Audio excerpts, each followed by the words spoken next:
우리는 역사상 가장 중요한 시점을 지나고 있습니다.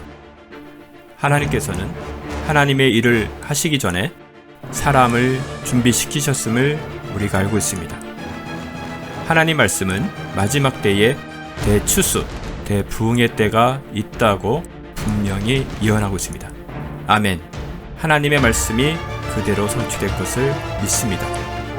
예레미야 눈물은 잠자는 교회와 영혼을 깨우기 위해 노력하고 있습니다. 이 가슴 뛰는 일에 함께 하길 원하시는 분은 카카오 채널로 연락 주시기 바랍니다. 당신은 위대한 하나님의 사람입니다.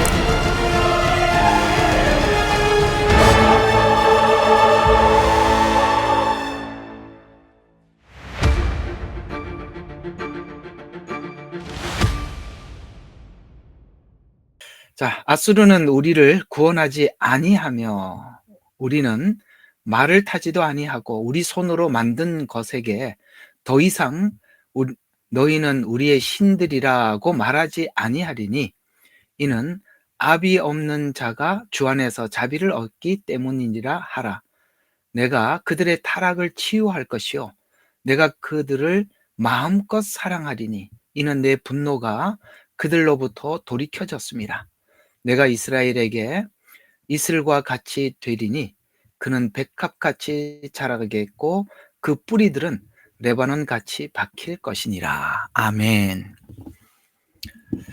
자, 14장 매번 한 장씩 한 장씩 해서 오늘 이제 마무리까지 왔습니다.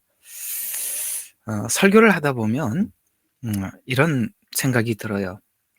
하나님께서 대략 그러니까 이 메시지가 끝날 쯤 이제 강의를 저는 계속 해왔지 않습니까? 강의를 하다 보면 하나님께서 호세아 끝나면 이제 다음 어떤 내용을 할까요? 하고 하나님 앞에 이제 한 두세 편 남으면 아주 마음이 이제 점점 간절해집니다. 하나님 다음 내용은 어디를 가지고 이렇게 나누어야 합니까? 라는 좀 긴장된 마음으로 하나님 앞에 묻죠. 그럼 이제 끝날 무렵이 돼가면 하나님께서 서서히 이렇게 마음을 주세요. 어디를 해야 한다라는 마음을 주세요. 이제 성경이 각 권마다 우리에게 전하는 중요한 핵심적인 메시지들이 있지 않습니까? 그걸 생각을 하면 꼭 이런 공통점이 있더라고요. 그러니까 하나님께서 어떤 내용을 강의하라고 마음을 주시면 앞으로 그 일을 하겠다라는 게 하나님의 의지더라고요. 그래서 약간 좀 고난과 관련된 메시지를 준비하라고 딱 하나님 마음을 주시면 이게 성도들의 삶에 앞으로 고난이 이렇게 찾아오겠구나라고 이렇게 감이 와요. 하나님 좀 회복과 신나는 메시지 주면 좋겠는데 그죠? 고난 말고 그랬으면 좋겠는데 이게 주는 마음들은 이게 고난과 연관된 어떤 메시지들을 계속 연결시켜 주는 걸 보면 앞으로 이 메시지를 통해서 성도들의 하나님은 고난스럽게 할 거고 그 고난을 통해서 하나님께서 성경이 목적한 오늘 14장이면 호세아서가 목적한 최종 이야기가 오늘 여기에 다 담겨 있을 거 아니겠습니까? 그러니까 14장까지 가려고 그러는구나 이런 생각이 들어서 설교하는 저 마음속에는 여러분들이 이 설교를 귀담아 잘 듣고 또 생활할 때마다 여러분에게 참 큰 이 말씀의 에너지가 되었으면 하는 이 간절한 바람으로 이렇게 설교를 하고 있습니다. 호세아서도 만만치 않은 이야기고 이 내용은 마치 로마서의 어떤 부분이냐. 로마서는 모든 성경의 결론이고 아주 핵이거든요. 그러니까 어떤 내용도 로마서와 다 관련이 되어 있습니다. 그거는 교리적으로 딱 짧고 명쾌하게 답을 주는 이야기인데 로마서에 보면 11장 무렵쯤에 가서 하나님께서 이 구원이라는 것을 처음에 유대인에게 주셨고 다음 이방인들이 그 복음을 받아갔다가 다시 유대인들에게 돌아가서 이렇게 해서 이방인과 유대인이 모두가 다 하나님 앞에서 구원을 얻게 된다라는 말을 하면서 어떤 말을 가지고 이 로마서 구원을 딱 마무리하느냐면 이 호세아서 12장하고 똑같은 구도에서 로마서는 복음을 설명하는 걸로 11장에서 끝을 내고 여기 호세아서 14장은 로마서 12장 이야기를 하고 있습니다. 어떤 이야기일까요? 3절입니다. 3절 한번 보시죠. 아수르는 우리를 구원하지 아니하며 이제 믿었던 아수르가 우리를 구원하지 않는다는 것을 이스라엘이 알아야 된대요.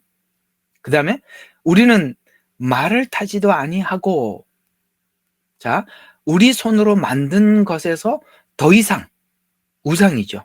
우리들의 신이라고 말하지 아니하리니까지 끌고 오겠다는 거예요. 하나님, 세상이 우리를 구원할 수 없습니다. 그 다음에 우리의 힘이 우리를 구원할 수도 없습니다. 우리는 우리 스스로 무엇도 할 수 없습니다. 라는 고백을 받아내시겠다는 거예요. 하나님은. 그러니까 우리가 뭘 할 때마다 어쩌면 이렇게 기도하는 것마다 다르게 응답할 수도 있다는 것이죠. 하나님, 우리가 생각할 때 안전빵이 뭔가 이렇게 하는 게 안전하겠지 라는 건 우리 생각이고 결국은 우리가 아니라는 걸 알고 고백하고 배우려면 값을 지불해야 되는데 대가를 지불해야 되는데 그 대가가 엄청나죠. 이스라엘에게는. 그 대가를 다 지불해서 우리가 아수리도 우리를 구원할 수 없다. 말들도 우리를 구원할 수 없다. 내가 만든 신이 나를 구원할 수 없다. 라는 것을 다 우리가 할 수 있는 것을 다 해보고 마지막 최후에 뭐라고요? 이 말이 나오잖아요. 이는 압이 없는 자가 주 안에서 자비를 얻기 때문이라. 자비. 이 자비는 뭡니까? 이유 없고 조건 없는 자에게 무조건 주는 거죠.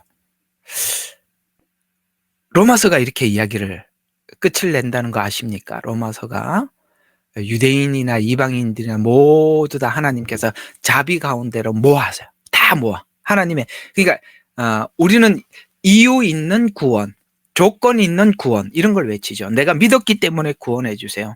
제가 그래도 이만큼 했지 않습니까? 그러니까 저를 돌봐주십시오. 저를 인정해 주십시오. 이게 이제 우리가 할 수 있는 걸 다 해보는 건데 하나님은 그것도 아니고 저것도 아니고 그것도 아니고 오직 하나님의 은혜로 하나님의 자비로 우리가 하나님 앞에 구원을 얻고 생명을 얻었다라는 것을 우리가 시인하고 고백하고 알려면 다 빼앗겨야 하고 돌아와야 되고 긴 시간 항복을 받아내야 되니까 하나님께서 지금 아수르에다 넘기겠다는 거죠.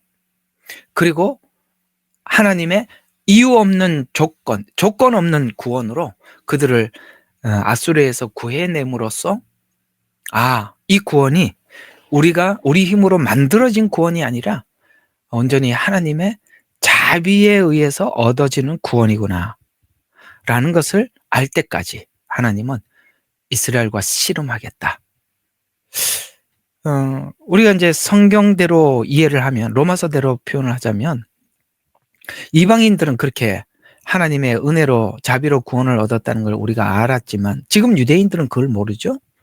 그들은 어떤 깊은 환난, 오늘 여기 호세아서에 아수르에 잡혀가듯이 앞으로 마지막 때 7년이라는 이 짧고 강력한 시간을 통해서 하나님께서 그 자비의 눈을 이스라엘에게 열어주실 것이고 이스라엘은 하나님께 돌아올 것입니다.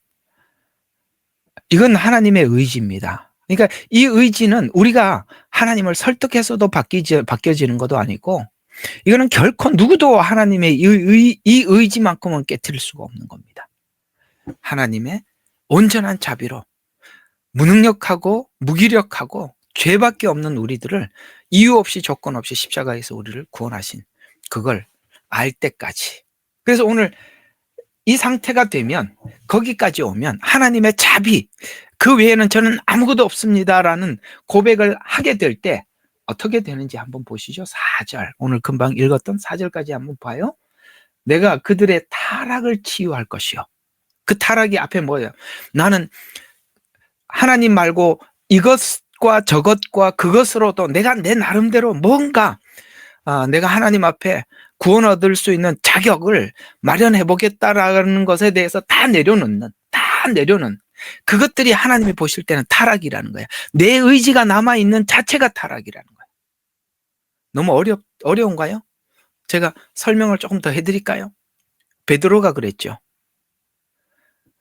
내가 십자가에 죽어서 너희 죄를, 그러니까 그 얘기는 다 알지 못하지만 나중에 베드로는 깨달았죠. 내가 십자가에 죽어서 우리 죄를 대속해서 우리를 구원해 줄 것이다 라고 이야기했을 때 베드로는 아닙니다. 죽지 마십시오. 내가 내 힘으로 당신의 생명을 지켜드리겠습니다. 그게 오늘 여기서 말하는 뭐라고요? 타락이라고요. 그렇죠? 근데 자기 의지로 지키지 못했죠. 나중에 사랑하느냐라는 질문 3마디에 사도행전에서 그는 그 하나님 앞에 사랑받은 사도로서 인생을 살아갑니다. 그렇게 하나님의 일을 완수하죠. 이걸 하나님께서 하시겠다는, 그럴 때 드디어 하나님의 은혜와 자비로 하나님과 관계가 형성이 될 때, 그 다음에 4절을 보십시오. 여기 정말 호세아서의 가장 주제가 이겁니다. 마음껏 사랑하리니. 아멘. 이때부터 뭐가 없어요? 사랑에 하자가 없어요. 사랑에 문제가 생기질 않아요. 하나님의 은혜와 자비를 깊이 아는 사람들에게는 뭘 시켜도 교만하지 않아요. 뭘 해도 하나님과의 관계는 그 사랑의 관계로 결속되어 있는 거예요. 마음껏 사랑할 때까지. 여러분, 이러면 둘의 관계는 완전한 거 아니겠습니까? 뭘 해도 사랑할 수 있는 관계.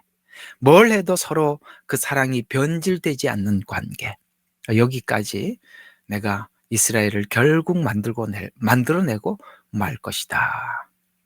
그걸 만들기까지 하나님께서 당해야 될 수치, 그 다음 그 모진 고통을 하나님도 감내하겠다라고 이게 호세아서가 마치고 있습니다. 그래서 이 4절이 바로 하나님이 오고 싶어하는 지점이에요. 마음껏 사랑할 때까지. 그런 주제로 여러분들과 함께 생각해 보려고 합니다. 여러분, 성경에 이런 말씀을 하고 있어요. 사랑에는 거짓이 없나니 온전한 사랑은 두려움을 쫓아내느니라. 사랑에는 뭐가 없다고요? 여러분, 사랑에는 거짓이 없어야 그걸 사랑이라고 말하는 겁니다. 사랑에 그러면 거짓이 없나니라는 말을 왜 했을까요? 성경은 사랑에 거짓이 있다고 말하고 있는 것입니다. 우리는 사랑만큼 순수한 게 없는데도 사랑에는 성경에 거짓이 없나니라는 말을 표현함으로써 사랑에도 거짓이 있을 수 있구나라는 생각이 들지 않습니까? 그게 타락한 사랑이죠. 지금 이스라엘은 하나님이 이스라엘에게 무조건적으로 베푸시는 이 자비를, 그 사랑을 악용하고 있다는 것입니다. 그걸 하나님께서 더 이상 볼 수가 없다는 것이죠. 여러분, 우리가 부부가 함께 살면서 아내가 남편을 정말 둘 중에 하나가 누군가를 너무 사랑해. 아내가 남편을 너무너무 사랑해. 제가 남자니까 우리 여성들 편을 좀 드려보겠습니다. 부인이 남편을 너무너무 사랑해. 근데 그 사랑을 남편이 악용을 해요. 내가 무엇을 하더라도 나를 사랑하기 때문에 그 사랑이 무엇도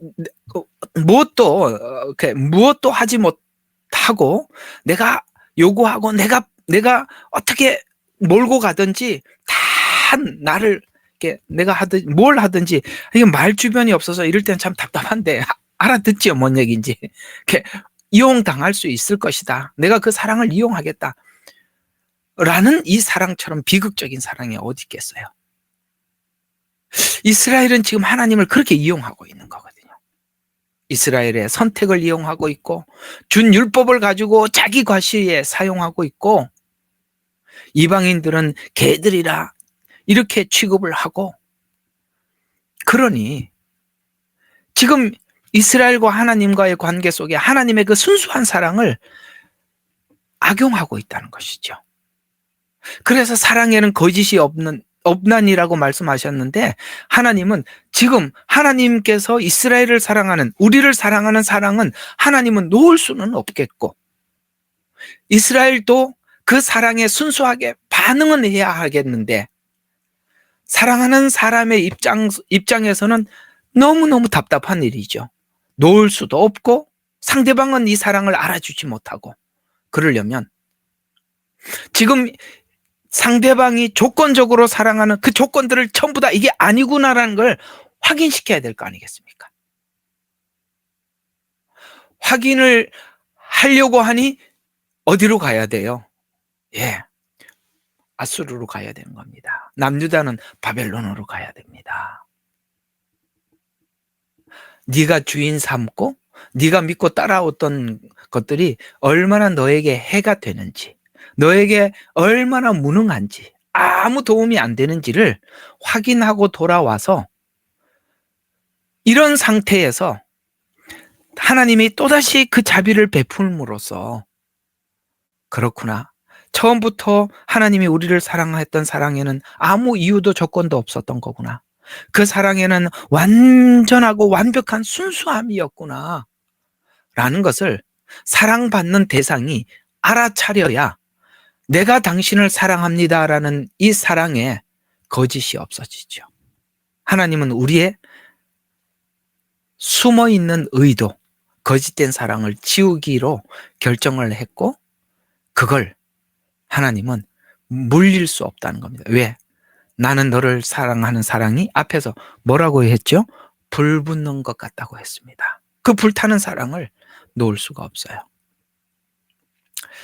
저는 우리 여기 청년들도 몇 분 함께 예배를 드리고 있지만 정말 청년들에게 부탁하고 싶은 것은 여러분들이 결혼하기 전에 정말 눈에 콩깍지가 씌인 정말 봐도 그 사랑 뭡니까? 상대방을 보면 볼수록 정말 사랑해서 미칠 것 같은 이런 연애를 하고 꼭 결혼을 하세요. 서로가 조건적인 결혼을 하는 것만큼 비참한 게 없습니다. 진짜 좋아해서 오늘 하나님이 이스라엘 백성들을 사랑해서 그 사랑을 놓을 수 없어서 이렇게 할 때 그 사랑은 정말 아름답게 끝까지 유지되는 거거든요. 근데 상대방이 지금 상대방 이스라엘은 이 사랑을 몰라. 그러니 진짜 사랑하는 하나님이 모든 것을 희생하기로 결정한 겁니다. 작정한 거거든요. 그게 호세아서입니다. 그럴 때 그 둘의 사랑에는 거짓이 없어요. 마음껏 사랑하게 된다는 것이죠. 그래서 오늘 하나님께서 지금 호세아서는 한 권의 예언서지만 우리는 이 호세아서는 한 권의 예언서지만은 실제 이스라엘 전 역사가 이 호세아에서 예언한 대로 성취됩니다. 그러면 하나님께서 이스라엘 전 역사를 하나님께서 구약 성경에 기록해 놓으시고 우리에게 하고 싶은 얘기가 뭐였냐 이거죠. 오늘 이거는 이스라엘의 이야기고 오늘 우리에게 주시고자 하는 이스라엘 전 역사를 통해서 뭘 말해주고 싶은 것이냐. 그것은 바로 하나님께서 구원하신 은혜를 입은 사람 입장에서 하나님의 사랑이 얼마나 신실한지 그리고 그 사랑이 얼마나 감동적이고 감사한 일인지 우리가 그 사랑에 평생 무엇을 해도 다 갚을 수 없는 사랑이라는 것을 하나님은 자기 전부를 쏟아 증명을 하려고 하시죠. 그게 십자가에서 보이지 성육신의 사랑이요 십자가의 사랑입니다. 세상에 이렇게까지 사랑한 사랑이 세상에 어디 있겠어요? 하나 참고하면 우리 청년부 여러분들도 누군가가 사랑하는 대상이 있으면 그 사랑이 상대방에게 전달될 때까지 하나님이 치르신 희생도 치를 수 있어야 돼요. 아시겠어요? 예, 여러분, 그 가슴을 말로만 열지 말고 주님께서 열어 보인 것처럼 보이실 때 그 사랑이 온전해지는 겁니다. 우리가 결혼하기 전에 정말 그렇게 뜨겁게 사랑하고 결혼을 해야 제가 설교를 할 수 있어요. 제일 중요한 지점에 와서 못 알아들으면 곤란하잖아요. 그죠? 그건 사랑을 해본 사람이 알아듣는 이야기니까 그런 겁니다.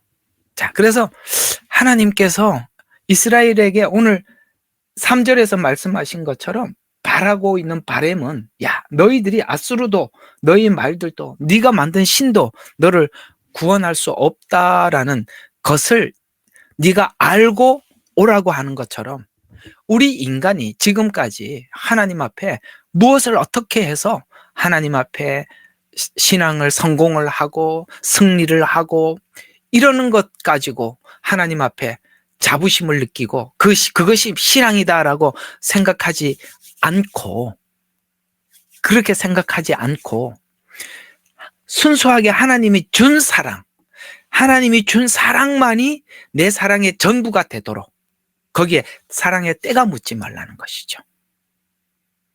하나님은 그걸 우리에게 열어 보여주고 싶은 것입니다.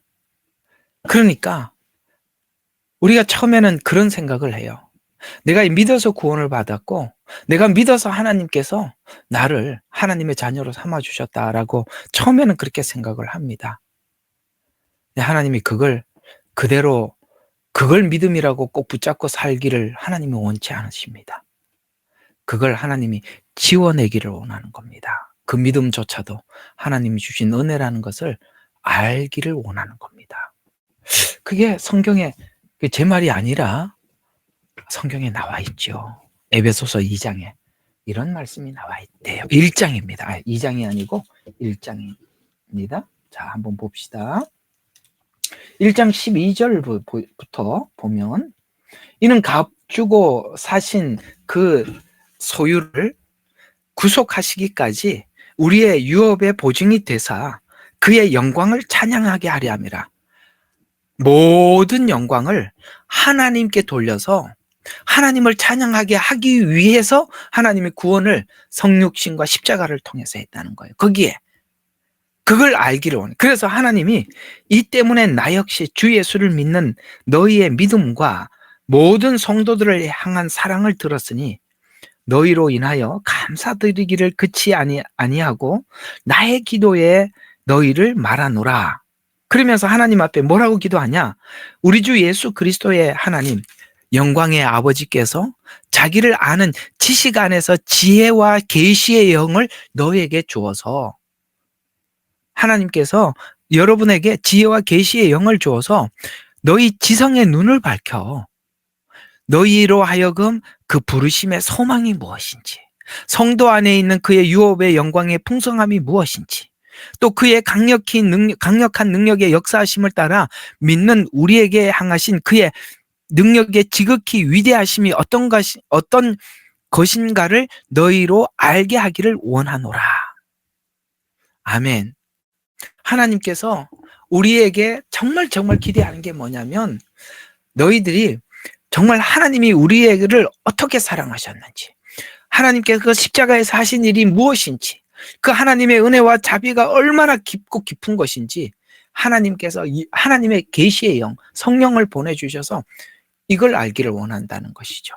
그러니까 이걸 에베소서를 쭉 보면은 이걸 알기를 원한다라고 하면서 그 구원이 창세 이전부터 계획되었던 것이라고 그렇게 설명을 해가고 있어요. 그렇다면 우리는 처음에 그렇게 생각을 했죠. 내가 믿어서 구원을 얻었다고 생각을 하고 있는데, 오늘 에베소서에서는 하나님께서 너희들에게 좀 뭔가 깊고 깊은 진리를 가르쳐 주기를 원한다. 하나님의 영, 성령님께서 너희들의 구원이 하나님이 창세 이전부터 준비했던 하나님의 구원이다 라는 것을 하나님께서 가르쳐 주기를 원한다 라고 이야기를 하고 있습니다. 그렇다면 이 둘은 공존할 수가 없는 게 뭐냐면, 내가 믿어서 구원을 얻었다라고 이야기를 하면은 그 구원의 근거를 내가 가지고 있는 거죠. 내가 믿어서 구원을 얻었죠. 그런데 성경은 도리어 이 구원이 어디로 갔느냐? 로마서도 예정으로 간단 말이에요. 하나님께서 창세 이전에 우리를 예정했다고 이야기를 하고 있어요. 하나님은 우리가 믿어서 구원을 얻었습니다가 입을 다물고 하나님께서 이미 구원은 작정되어서 나에게 어떤 시간에 하나님의 계획에 따라서 내게 찾아온 구원입니다라는 것을 알기를 원한다라고 에베소서 1장에서 말씀하고 있는 것입니다. 믿음이 어릴 때는 내가 믿어서 구원을 얻었다 그렇게 생각해도 괜찮아요. 그러나 하나님은 지우기로, 지금 이스라엘이 왜 이렇게 타락했습니까? 하나님이 선택을 했잖아요. 선택되었으니까 마음대로 해도 된다라는 게 구약 전체 내내 이야기예요.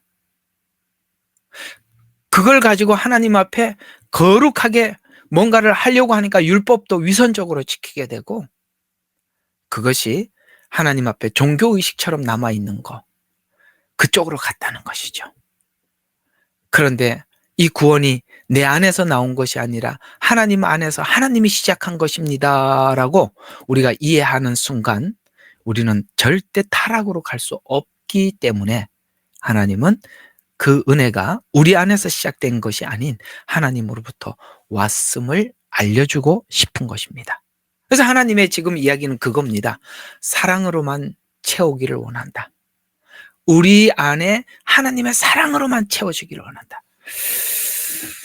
그 아가서를 설교를 해보면 여성들은 반응이 참 좋아요.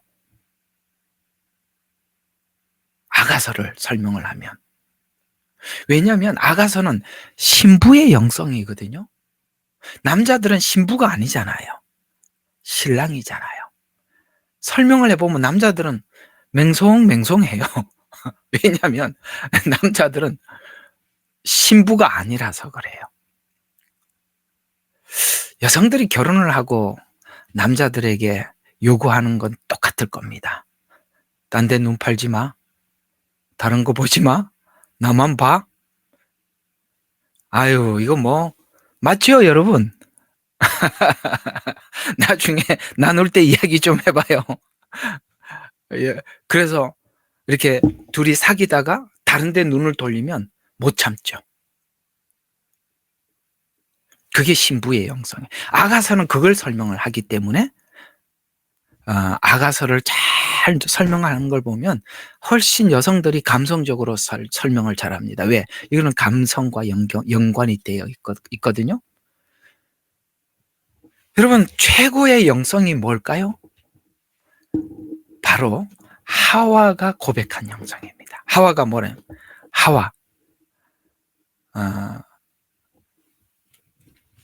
하와의 영성이 창세기에 나오는데, 이게 말을 해놓고 갑자기 번뜩 생각이 안 나니까 한번 가봅시다. 하나님께서 하와에게 너는 남편을 사모하고 그 다음에 남편은 너를 다스릴지니라. 이게 신부의 영성이에요. 사모해라. 여러분, 우리가 예수님을 사모하는 영성이 최고의 영성입니다. 그분만을 사모하는 것. 하나님이 우리가 우상을 쳐다보는 걸 볼 수가 없다는 거죠. 신부의 영성. 그리고 남편은 너를 다스릴지니라. 이게 어디 성경에 나왔는지 빨리 찾지를 못하는데 그거 아마 나와 있을 겁니다. 그거예요. 지금 이 고멜은 호세아의 신부지만, 늘 다른 걸 쳐다보죠. 아까 호세아서 14장에서 말했죠. 늘 다른 걸 쳐다보죠. 그래서 그걸 다른 걸 더 이상 쳐다보지 않도록 신부인 하나님께서 하나님의 사랑을 있는 대로 다 열어 보여주겠다. 그리고 둘만의 눈을 서로 신부와 신랑이 마주치게 만들어서 내가 너를 사랑하는 사랑에 마음껏 사랑할 때까지 하나님이 결국 만들어낼 것이다. 로마서 8장도 구원을 쭉 설명을 하다가 구원, 그러므로 너희들이 당신들이 예수를 믿었습니다. 믿었으므로 이제는 구원을 받았습니다. 여러분들은 하나님의 자녀입니다. 이렇게 설명을 해야 돼. 교리적으로 이렇게 설명하고 끝이 나야 되는데, 이상하게도 이 로마서 8장은 아무도 그리스도의 사랑에서 끊을 수 없느니라라고 구원을 설명하다 사랑을 툭 던져줘요. 사랑에서 끊을 수 없느니라. 이렇게 끝이 나잖아요. 여기까지 하나님께서 하시겠다라고 말씀을 하고 있는 것입니다. 자, 그러면 지금 현재 그 호세아 전체가 설명하고자 하는 것, 이스라엘이 지금 무엇을 아수르에서 겪어서 넘어와서 다시 하나님을 섬기러 돌아왔을까요? 바로 우리는 지금 이 로마서의 도움을 받고 있기 때문에 참 감사해요. 이게 여러분께 지난날 설명했던 로마서 6장 이야기입니다. 우리 로마서 6장 이야기 한번 호세아서하고 같이 연결을 시켜서 보면 이게 굉장히 선명해져요. 제가 하나님께서 우리를 은혜로 구원을 하셨습니다라고 하니까 사람들이 금방 죄를 지어도 되겠네라는 그런 말을 하게 된다라고 말씀을 드렸지 않습니까? 자, 5장 20 가면서 보자. 이게 어디 있냐면은 6장 1절, 6장 1절로 한번 보겠습니다. 여기 보면 이렇게 말씀하고 있습니다. 그런즉 우리가 무슨 말 하리요? 은혜가 넘치게 하려고 죄에 거하겠느냐라는 질문은 어떤 질문이냐면, 우리가 죄 때문에 은혜를 받았으니까 그러면 죄를 더 지으면 계속 은혜가 임하겠네? 라는 이야기라고 말씀을 드렸었죠. 지금 이스라엘은 호세아서를 통해서 우리가 확인하는 것은 지금 이스라엘이 여기 그러니까 로마서 6장 1절을 잘못 이해하고 있는 것이죠. 선택된 백성이다. 그렇게 생각을 하고 예루살렘 성 안에 모여 있다가 전부 다 멸망해버렸죠. 선택된 백성은 그 성 안에 있으면 보호를 받느냐? 그렇지 않다라는 것을 보여준 것이 바벨론 포로 생활이고, 이스라엘도 선민이기 때문에 누구도 건들 수 없다가 아니라 실제 그들이 포로로 잡혀가는 것을 경험하게 되는 것입니다. 은혜 안에 있으니까 마음대로 해도 된다. 그게 아니다. 라는 것을 하나님께서 가르쳐 주고 있는 것입니다. 이걸 지금 이스라엘 백성들은 가서 배우고 돌아오는 것입니다. 그래서 6장 2절 이어서 보면 결코 그럴 수 없느니라. 죄에서 죽은 우리가 어떻게 더 이상 그 가운데 살겠느냐라는 이 고백은 바로 하나님의 사랑을 확인하고 돌아온 자들이 할 수 있는 고백이니까, 지금 하나님께서는 왜 그쪽으로 보내느냐, 포로 생활을 보내느냐, 비교해보라는 거예요. 비교해보라는 거예요. 사람이 가장 빨리 교육할 수 있는 게 뭐냐면, 흰색을 설명하는데 가장 좋은 게 뭐냐면 검은색을 갖다 놓고 반대 색깔이라고 설명해 주는 거죠. 그러니까 하나님 통치 아래에 있는 삶과 그 악한 자들, 그러니까 악한 자들을 통해서 통치받는 이 둘을 비교를 해서 하나님의 통치 아래에 있음이 얼마나 행복한 것인지 그걸 하나님께서 비교해서 설명해 주려고 하는 것, 그것이 바로 호세아서가 목적한 예언이라는 것입니다. 그래서 지금 오늘 이야기의 호세아서 결론은 그겁니다. 호세아서는 원래 이스라엘 사람들이 쓰는 언어에 예슈아, 원래 우리는 예수라는 말이 중국어 번역 때문에 예수라고 쓰는 거예요. 근데 원래 예수라는 말은 저주의 말이에요. 이스라엘 원문에는. 그래서 이제 이 원문을 아는 사람들은 예슈아라고 이야기하는데, 그 예슈아가 진짜 본래 우리가 그렇게, 우리 한국어는 소리 나는 글로 소리 나는 언어기 때문에 예슈아 이렇게 써도 되는데, 우리가 이게 한글 성경이 한자로부터 번역이 되다 보니까 중국어는 이 발음 문자가 아니다 보니까 그냥 자기들의 그 한자를 그러니까 그걸 그대로 우리가 읽다 보니까 예수가 된 거예요. 근데 예수라는 말이 이스라엘이라는 게 저주받을 자라는 뜻이거든요. 이 말은 사실 이스라엘에게는 쓰면 안 돼요. 원래는 예슈아예요. 근데 이 예슈아라는 말이 구약에서는 동일하게 쓰이는 언어가 호세아, 여호수아, 이게 다 예슈아라는 같은 의미를 가지고 있어요.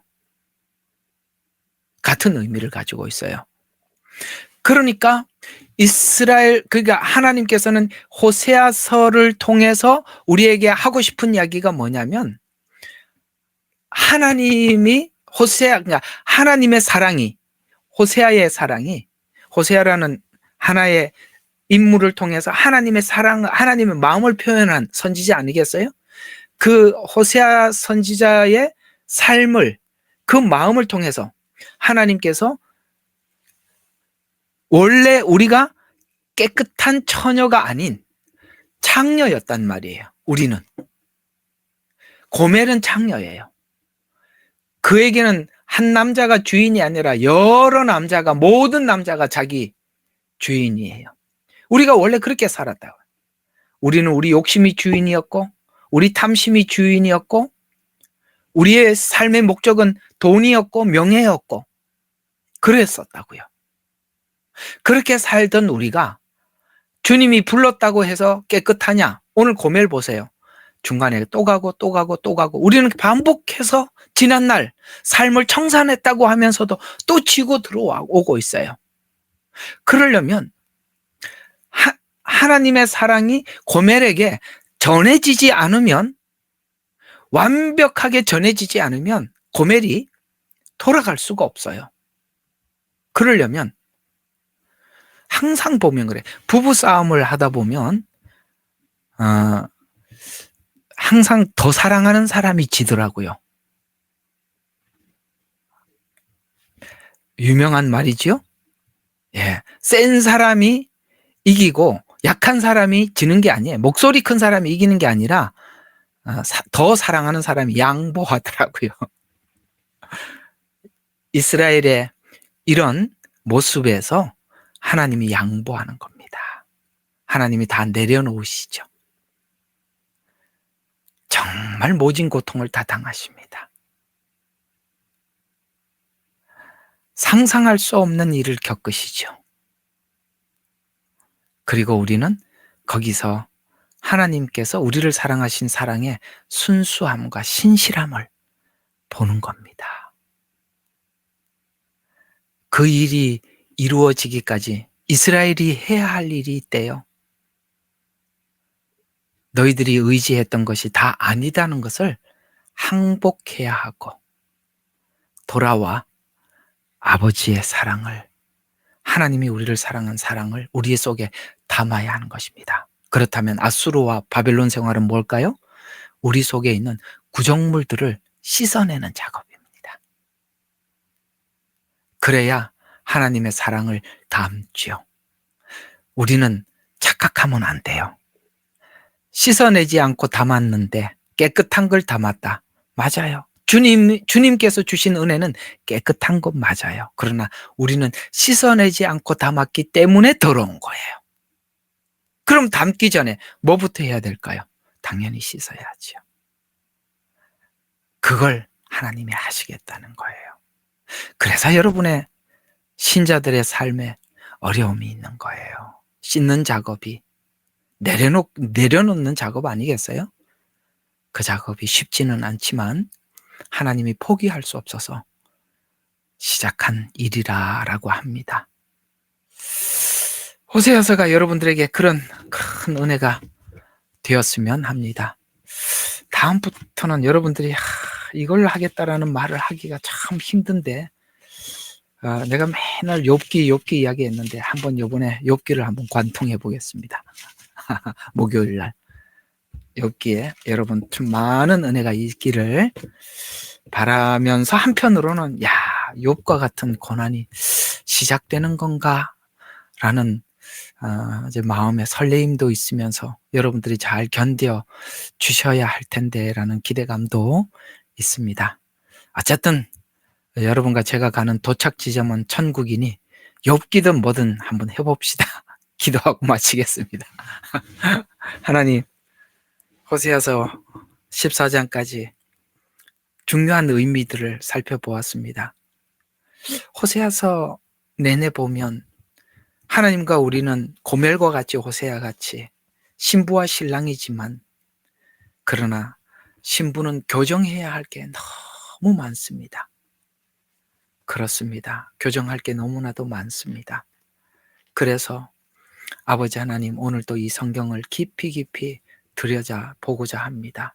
주님, 오늘도 이 호세아서가 저들 각자에게 필요한 자에게 은혜가 되게 해주시고 우리가 고멜과 같은 신자가 아니라 아버지 하나님, 그 아가서에 등장하고 있는 아버지 하나님 그 신부와 같은 저희들이 되게 도와주시옵소서.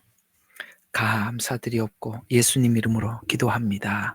아멘. 예레미야의 눈물은 시대에 맞는 말씀 선포와 변질되지 않은 순수 복음을 외치고 있습니다. 함께 연결되어 하나님께 예배드리며 이 마지막 때에 하나님께 쓰임받길 원하시는 분은 카카오 채널로 연락 주시면 연락드리도록 하겠습니다. 고정 댓글에 채널 경고와 삭제에 대비한 예비 채널과 제2채널 링크를 올렸습니다. 이 채널 또한 구독 부탁드리겠습니다. 감사합니다. 우리는 역사상 가장 중요한 시점을 지나고 있습니다. 하나님께서는 하나님의 일을 하시기 전에 사람을 준비시키셨음을 우리가 알고 있습니다. 하나님 말씀은 마지막 때에 대추수, 대부흥의 때가 있다고 분명히 예언하고 있습니다. 아멘. 하나님의 말씀이 그대로 성취될 것을 믿습니다. 예레미야 눈물은 잠자는 교회와 영혼을 깨우기 위해 노력하고 있습니다. 이 가슴 뛰는 일에 함께 하길 원하시는 분은 카카오 채널로 연락 주시기 바랍니다. 당신은 위대한 하나님의 사람입니다.